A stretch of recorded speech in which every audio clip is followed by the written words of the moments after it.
सभी व्यूवर्स को एक बार फिर से नमस्ते।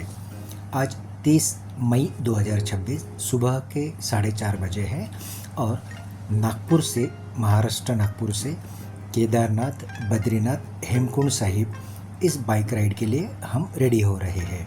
पेट्रोल के भाव बढ़ चुके हैं, इसलिए हम 2 राइडर्स थे, लेकिन एक ही बाइक पर हम जा रहे हैं। एमपी होकर, यूपी होकर, मुरैना में जहाँ भी पॉसिबल हो सके हम रुकने वाले हैं। हमारे रास्ते में बहुत अच्छे अच्छे लोकेशंस और अच्छे अच्छे रास्ते और हाईवे एक दूसरे को क्रॉस करने वाले हैं। उसके फ़ोटो मैं अभी डाल देता हूँ ताकि हमारे आगे के बाइक राइड के वीडियोस में ज़्यादा दिक्कत ना हो। हमें थोड़ी देर के बाद लगभग 200 किलोमीटर के बेंगलोर से आते हुए कुछ राइडर्स मिले हैं। इन्हें लेह लद्दाख जाना है और सुबह के 9:30-10 बजे है, फिर भी 46 डिग्री सेंटीग्रेड टेम्परेचर की वजह से इनकी हालत काफ़ी ख़राब हो चुकी है। लगभग 3 साल पहले से मैंने अपने डाइट पे बहुत ज़्यादा मेहनत ली है। मैं कभी पका हुआ, तला हुआ, नमक मिर्च और मसाले वाला खाना कब का 3 साल पहले से छोड़ चुका हूँ। ज़्यादातर फ्रूट्स खाता हूँ या फिर येलो दाल और रोटी, बस यही मेरा खाना है। इसलिए मेरे शरीर में बहुत ज़्यादा अच्छे बदलाव हो चुके हैं। मुझे ट्रैवलिंग में ना कभी मसल क्रैम्पिंग आता है, ना मेरा कोई जॉइंट पेन होता है और ना ही मुझे टेम्परेचर से रिलेटेड कोई इशू होता है। हमारे इस स्पिरिचुअल जर्नी में भी देखिए, होटल का नाम श्री कृष्णा है और एंटायर जर्नी में हमें सारे भगवान के नाम वाले ज़्यादातर रेस्टोरेंट होटल्स मिल चुके हैं। हमारी राइड सुबह 5 बजे से शुरू हुई थी और अभी लगभग दोपहर के 1:30 बज चुके हैं। अरे सो जाओ मैंने अपने साथ कुछ दालें 5-10 मिनट सो जाओ। ग्राउंड नट्स लेना भूल गया था, तो इस शॉप से हमने खरीद लिए हैं। रास्ते से जाते हुए हमें ऊपर से बहुत सारे पैराशूट्स मिले। बाद में पता चला कि ये कोई आर्मी और एयरफोर्स का कंबाइन ऑपरेशन है जिसमें ट्रेनिंग दिया जा रहा है। बहुत से ऊपर से सोल्जर्स को पैराशूट पहनाकर प्रैक्टिस दी जाती है, पैराग्लाइडिंग जैसी। अब मुझे एग्जैक्ट वर्ड तो पता नहीं, सिविलियन हूँ बट कैमरे में तो दिख नहीं पा रहा है। एक्चुअल में जब हमने ये सीन देखा ना, बहुत प्यारा लग रहा था। यहाँ से कुछ हवाई जहाज़ भी गुजरे थे जिनका मैंने शूटिंग जानबूझ के नहीं लिया। दोपहर के लगभग 4:30 बजने वाले हैं और हम पहुँच चुके हैं फिर से यूपी के पास। और यहाँ पे ये खाने वाला आइटम बेचा जाता है। श्री राम ये बोर्ड का नाम देखकर हम यहाँ रुक गए और हमने ये आइटम ट्राई किया। बहुत प्यारा आइटम था। इसके बाद हमें इन्होंने अलग से पानी भी पिलाया। जैसे हम गुपचुप खाते हैं और एक्स्ट्रा पानी हमें एक्स्ट्रा मिल जाता है, उसी तरह का। रवि भाई ये शॉप के ओनर है, इन्होंने कांची वड़े नाम से दुकान लगाई है।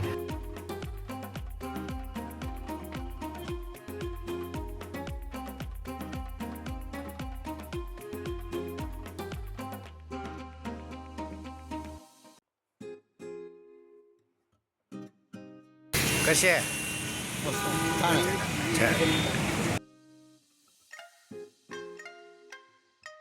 अभी बड़ा खा के हो गया। अभी सूरज भैया ये अलग से पानी बनाते हैं, ये पानी दे रहे हैं। जैसे हम गोलगप्पे खाने के बाद अलग से पानी मिलता है ना, इस टाइप।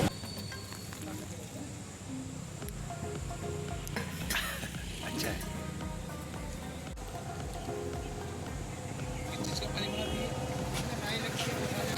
पानी है, बर्फ लगती है। अभी बर्फ डाली है। हमारी राइड हमने आगे बढ़ाई और जब भी हमें अंधेरा मिला तो हमने नज़दीक पास में जो एसी होटल मिला वहाँ पे स्टे किया। दूसरे दिन सुबह हम अर्ली मॉर्निंग फिर से राइड शुरू किए और लगभग हरिद्वार हम पहुँच गए थे। हरिद्वार से आगे आते आते जैसे ही ऋषिकेश हम क्रॉस करते हैं तो हमें पहाड़ी और घाट उत्तराखंड का प्रॉपर नज़ारा देखने को मिलता है। हम तो काफ़ी पहली बार आ चुके हैं, नए आने वाले लोगों को इसमें बहुत इंटरेस्ट लगता है। देखिए, साइकिल से भी लोग उत्तराखंड का जर्नी करने वाले हैं दिखते हैं, कुछ तो पैदल भी घूमने वाले लोग मिलते हैं।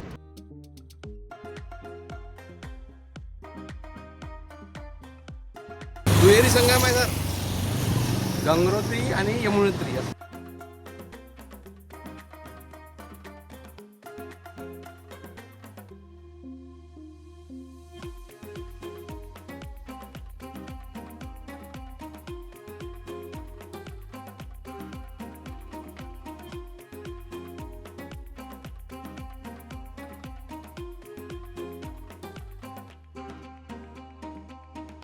हम फिर एक जगह रुके और देखिए यहाँ पे भी भगवान का नाम है, गोविंद भाई नींबू पानी वाले। हमने यहाँ नींबू पानी पिया और मेरी नज़र सामने के पहाड़ के बाजू में पौधे पे गई, तो मैंने भैया को आवाज़ दिया, भैया वो पेड़ काय का है, गांजे का है। सुना आपने, गांजा वीड का ये पेड़ है और यहाँ ये पहाड़ों में बहुत ज़्यादा होते हैं। चलो नज़दीक से देख लेते हैं।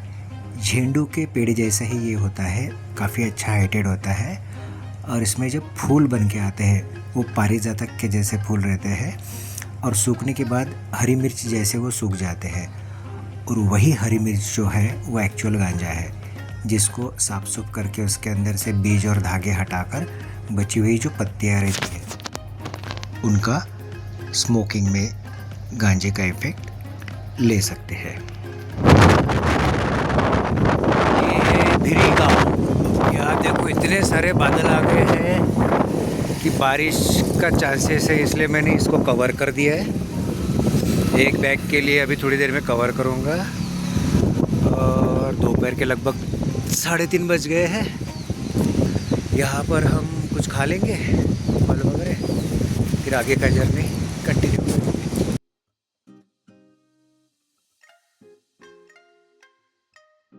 सीतापुर विलेज यहाँ से लगभग 30 किलोमीटर था। लो, अब सिर्फ 7 किलोमीटर बचा है और हम सीतापुर में प्रॉपर होटल करके गाड़ी पार्क करके केदारनाथ के लिए सुबह 5 बजे गौरीकुंड तक आ चुके हैं।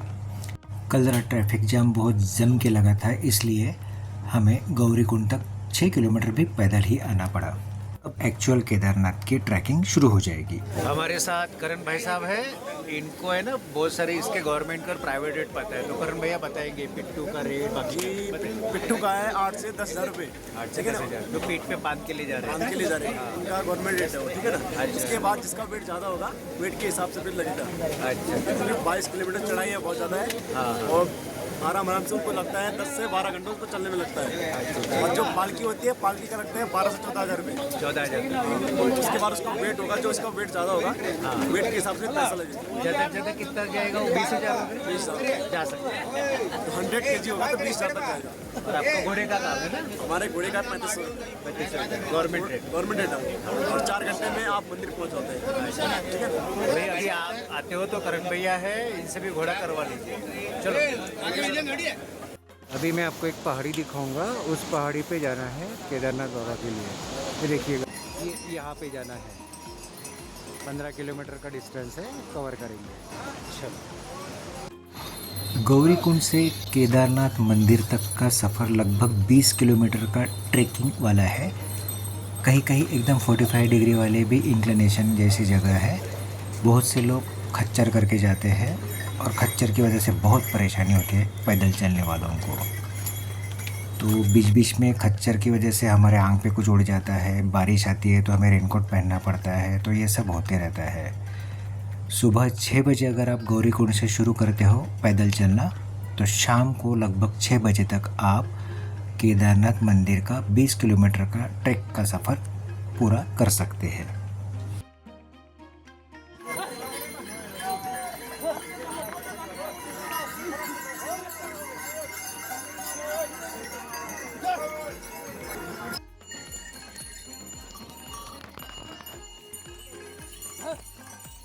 इस वीडियो में लास्ट में आपको जो बर्फ़ से ढका हुआ पहाड़ दिखता है ना, उसके तलहटी में मंदिर है, जो यहाँ वीडियो से नहीं दिख पाएगा।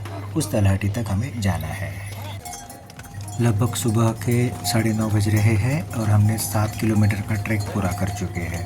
मेरे इस लुक की वजह से काफ़ी सारे लोग मुझे नोटिस कर रहे हैं, कुछ तो हर हर महादेव भी बोलते हैं। अकेले ट्रैवल कर रहे हैं आप? ये पिलियन पे लाया एक जन को बाइक पे, जो थोड़ा बाइक से आए आप? मैं राइडर ही हूँ, राइड करते ही रहता हूँ। मैं भी राइडर ही हूँ, बस यहाँ पे उनके साथ फंस गया।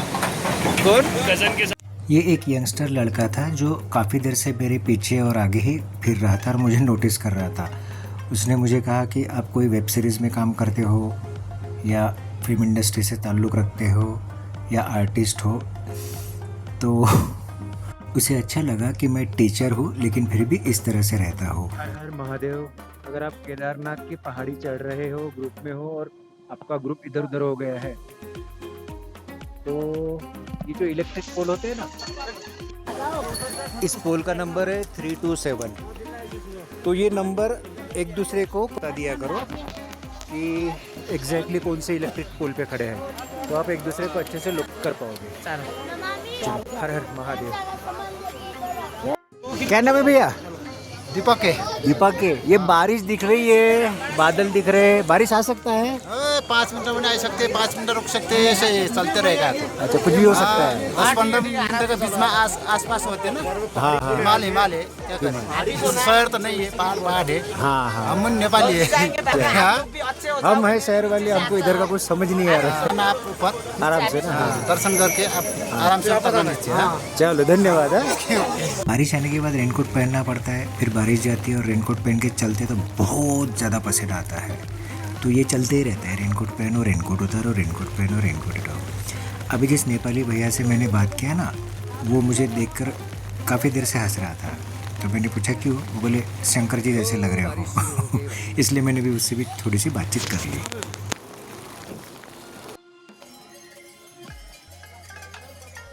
खच्चर अभिषेक हो गया भाई। खच्चर ने उड़ा दिया सब कुछ। दोपहर के 3 बज चुके हैं और मैं थक चुका हूँ। अब मेरा सारा फोकस इसी बात पे है कि 6 बजे के पहले मैं केदारनाथ के मंदिर के पास जाकर अच्छा सा होटल कर लूँ।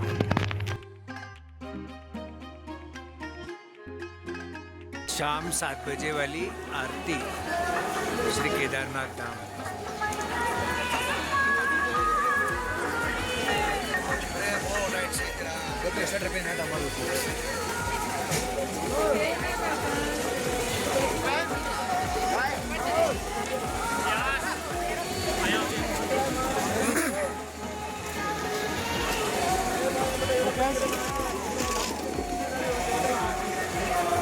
मैं ट्रेक करके लगभग शाम को 6 बजे केदारनाथ मंदिर के पास पहुंच चुका हूँ।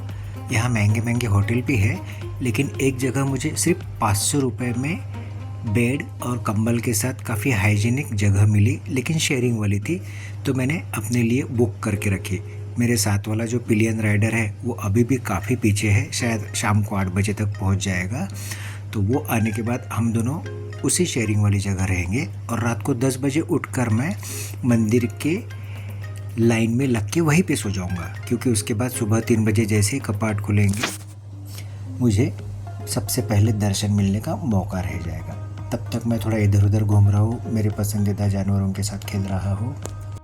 मेरे जो पिलियन राइडर पवन है वो लगभग 8:30 बजे मुझे मिले और जाकर सीधा सो गए। उन्होंने कहा कि वो दर्शन लेने की भी कंडीशन में नहीं है, बहुत थक गए थे। लेकिन मैं रात को 10 बजे जब लाइन में लगा तो मेरा नंबर लगभग 25वां था और मैं वहीं जाके सो गया। सुबह देखा 3 बजे जब मंदिर के कपाट खुले तो हमारी लाइन मेरे पीछे 1 किलोमीटर तक बढ़ चुकी थी। मेरे दर्शन बहुत अच्छे से हो गए और किस्मत से मंदिर के गर्भगृह में मैं 5 मिनट तक रुककर जलाभिषेक भी कर पाया। पंडित जी ने करवा दिया, पैसे भी बहुत कम लगे, सिर्फ 1100 रुपये। और इसके बाद लगभग 7:30 बज चुके थे। पवन नहा धो के आया और अभी हम फोटो शूट कर रहे हैं। सबसे ज़रूरी बात, रात में यहाँ का टेम्परेचर -3, -4 से भी नीचे चले जाता है। इसलिए अगर आपको रात में ही मंदिर के लाइन में लगना है तो खुद को विंटर से बचाने वाले प्रॉपर कपड़े अगर नहीं है तो ये रिस्क बिल्कुल मत लीजिएगा। धन्यवाद। अब लगभग सुबह के 8:30 बज चुके हैं और मंदिर की लाइन कम से कम 4 किलोमीटर दर्शन वाली लाइन बढ़ चुकी है। हम वापसी की जर्नी में हैं।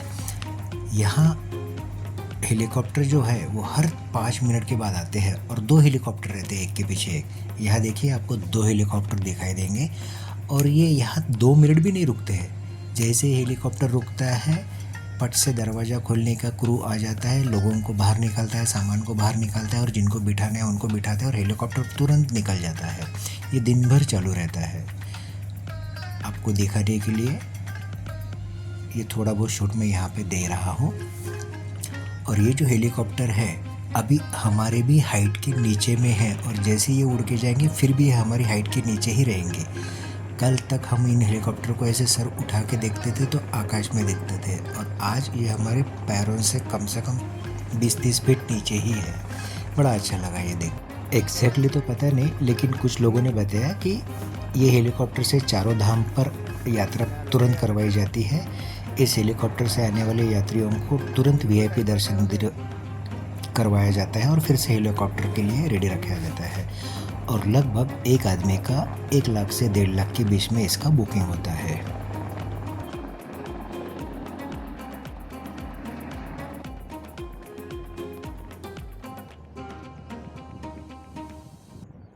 हेलिकॉप्टर आपल्या हाईटच्या खाली आहे. हेलिकॉप्टर भी हमारे से नीचे है.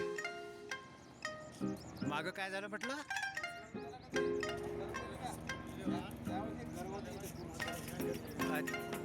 पवन बता रहा है कि यहाँ पे जहाँ ग्रीन ग्रीन नहीं दिख रहा है ये वही जगह है जो लास्ट टाइम एक्सीडेंट हुआ था, वाटर का ओवरफ्लो आया था तो यहाँ के पूरे गांव उड़ा के लेके गया था। अब यहाँ पे बचा कुछ एक आध मकान दिखता है, बट यहाँ के बसे हुए पूरे गांव उड़ चुके हैं उस हादसे में, ऐसा पवन ने कंफर्म किया है।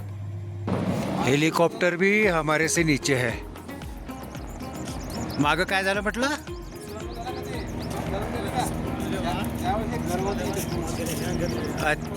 अच्छा.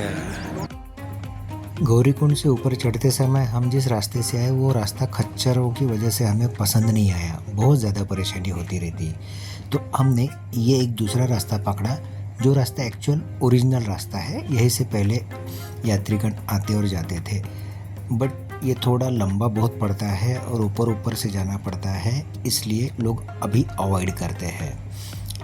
बट खच्चरों को टालने के लिए हमने ये रास्ते से जाने की सोची और बहुत अच्छा किया हमने, क्योंकि ये रास्ता साइलेंट है। सिर्फ इस रास्ते में आपको पीने केने की दुकानें कुछ नहीं मिलेगी, आपको कैरी करना पड़ेगा आपका खाना पीने का सामान। और ये रास्ता जाके नीचे जाके वही जुड़ता है जहाँ से फिर से 7 किलोमीटर चलकर आप गौरीकुंड जाते हो खच्चर वाले रास्ते से।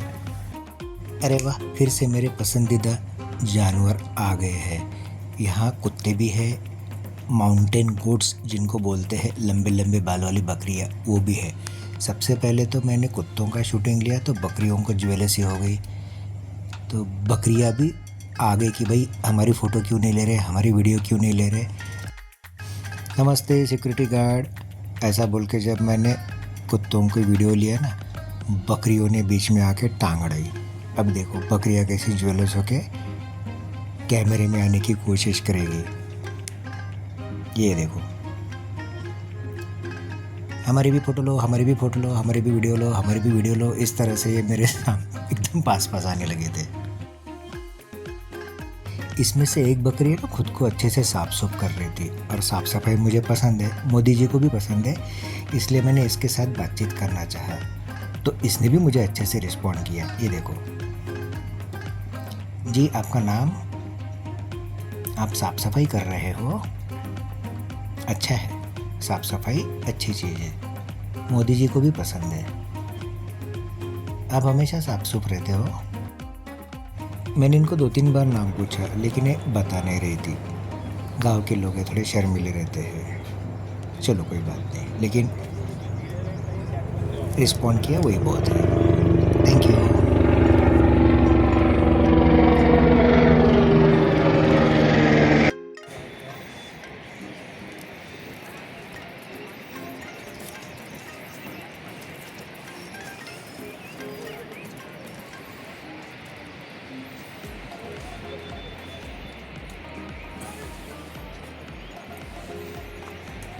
अभी ये लगभग 12 बजे की बात थी और उसके बाद धूप थोड़ी कड़ी हो गई थी, तो हम ना एग्जॉस्टेड हो रहे थे, पानी पी पी के कैसे तो भी चल रहे थे। अब लगभग शाम के 4:30 बज चुके हैं और मैं गौरीकुंड वापस आ चुका हूँ। मेरे साथ वाला पिलियन राइडर अभी भी पीछे ही है, देखते हैं थोड़ी देर बाद आ जाएगा। चलिए आपको राजस्थानी फोक सॉन्ग का मज़ा दिलाता हूँ, आइए।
गौरीकुंड से लेके सीतापुर तक फिर से ट्रैफिक जाम था, इसलिए हमें टैक्सी मिली नहीं और हमको वो 6 किलोमीटर भी पैदल चल के सीतापुर आना पड़ा।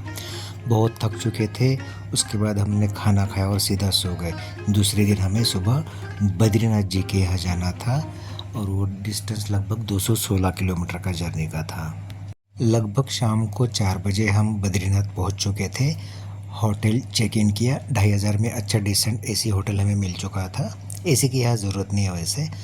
और उसके बाद नहा धो के सुबह लगभग 5 बजे हमें मंदिर के लाइन में लगना था। दर्शन की लाइन बहुत बड़ी रहने वाली थी, हमें पता था, इसलिए मैंने अपनी बांसुरी और एक ब्लूटूथ स्पीकर और मोबाइल फ़ोन साथ में ले लिया। इतनी लंबी लाइन में 4-4, 5-5 घंटे खड़े रहने से अच्छा है कि अपनी बांसुरी बजा के थोड़ा सा प्रैक्टिस भी करो।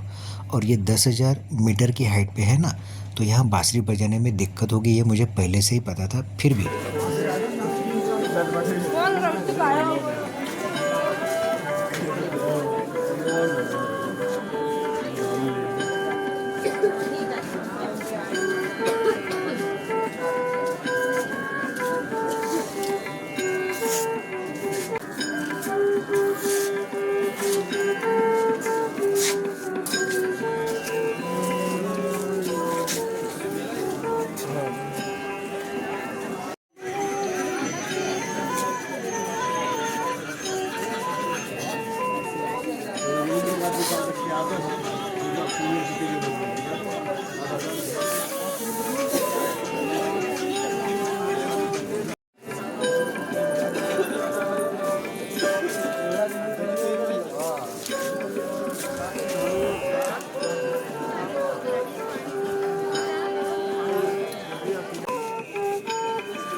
लगभग 6 घंटे के बाद बद्रीनाथ जी के भी अच्छे से दर्शन हो गए।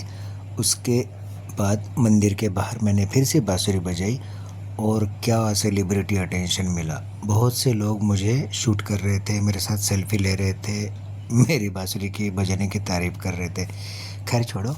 उसके बाद हमें आगे हेमकुंड साहिब 22 किलोमीटर नीचे उतरना था और सिख लोगों का ये तीर्थ क्षेत्र है, वहाँ रुकना था। पवन जो मेरा पिलियन राइडर था, उसने कंप्लेन करना शुरू कर दिया कि कमर दुख रही है, घुटने दुख रहे हैं, बॉडी में पेन हो रहा है। तो मैंने उससे कहा तू 30 साल का है, मैं 50 साल क्रॉस कर चुका हूँ, मैं खुद चल चुका हूँ उतना जितना तू चल नहीं रहा है ट्रैक करके, मैं खुद ही राइड कर रहा हूँ। फिर भी देख, मैं तुझे एक डेमो देता हूँ कि मेरा फिज़िकल फिटनेस कैसा है। तो मैंने ये जानबूझ के पवन को करके दिखाया। पवन ने भी इंटरेस्ट के साथ इसका वीडियो लिया और कमिट किया कि सर आपका जैसा डाइट मैं भी मेंटेन करूँगा और ख़ुद को फिट रखने की कोशिश करूँगा। फिर हम थोड़ा आगे जा रहे थे तो हमें गांव के कुछ लोग मिले उनके ट्रेडिशनल आउटफिट में। तो मैंने उनसे बात किया, उनसे पूछा क्या मैं आपके साथ फ़ोटो वीडियो ले सकता हूँ। तो वो बहुत खुश हो गए। उन्होंने कहा इतनी आप हमें इज्जत दे रहे हैं, बहुत है। और इन सब फ़ोटो में जो छोटी सी बच्ची थी ना, उसके साथ एक मैंने छोटा सा इंटरव्यू भी लिया। चलो पोस्ट करता हूँ। इस छोटी बच्ची का नाम अर्णवी है और ये 5th में है। आपका नाम क्या है? अर्णवी। कौन से क्लास में है? 5th में। मैं 5th में था ना, तो मेरे को जूते की लेस भी नहीं बांधना आता था। तो देवी जैसे बता दिया। चलो मेरा नाम चंद्रकांत, आपका इन सब लेडीज़ में जो दादी माँ थी ना, उन्होंने मुझे कहा बेटा आप बहुत प्यारे हो, बहुत अच्छे हो, आपने हमें बहुत इज्जत दी, हमारे साथ फ़ोटो वीडियो लिया, हमारी छोटी नातिन की तारीफ़ की। सही में आप बहुत अच्छे हो और आपका यात्रा भी सुखी होगी और आपका आगे का लाइफ भी सुखी होगा, ऐसा आशीर्वाद भी मिला। सत्यनारायण वाहेगुरु। दोस्तों हमारा केदारनाथ बद्रीनाथ कवर हो चुका है। हेमकुंड साहिब के ये कुछ क्लिप मैं आपको दिखा रहा हूँ, बट वीडियो ज़्यादा बहुत बड़ा ना हो, इसलिए इस पार्ट को मैं सेकंड पार्ट में अपलोड करूँगा। तब तक के लिए बहुत बहुत धन्यवाद। अगला पार्ट ज़रूर देखिएगा, बहुत ही इंटरेस्टिंग है।